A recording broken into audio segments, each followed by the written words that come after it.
আমাদের এখানে এখন হিট ওয়েভ চলছে, অনেক অনেক গরম।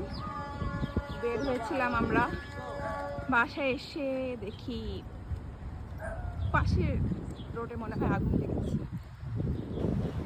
ক্যালিফোর্নিয়াতে এখন এত গরম পড়ছে, মানে দুপুরবেলা বের হওয়াটা অনেক কষ্ট। নর্মালি সবাইকে বাসায়ই থাকতে বলা হয়, তারপরও কাজের কারণে বা বাজারের কারণে বের হতেই হয়। যে জায়গাটায় আগুন লেগেছে সেটা মেইনলি একটা ফাঁকা জায়গা ছিল।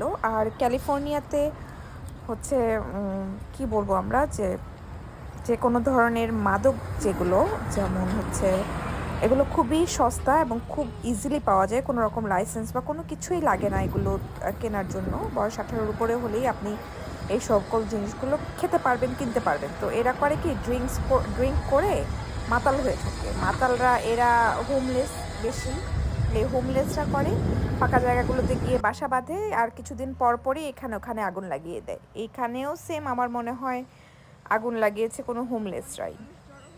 আমরাও একটু দেখতে গেলাম, বাঙালি তো সব জায়গায় একটু উৎসুক ভাব থাকে যে কি হলো কি হচ্ছে, একটু দেখতে যাওয়ার জন্য। এবং গিয়ে দেখি যে বেশ ভালো, অনেক রকম মানুষই এসেছে এখানে এটা দেখার জন্য।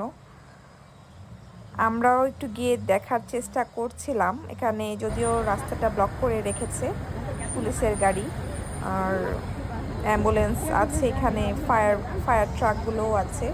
তো ওই সাইডে আমাদেরকে যেতে দিবে না, আমরা ওখানে যাওয়ার চেষ্টা করিনি, এখান থেকেই দেখছি কি হচ্ছে। এই বিল্ডিংটার পরেই অ্যাকচুয়ালি ফাঁকা জায়গাটা।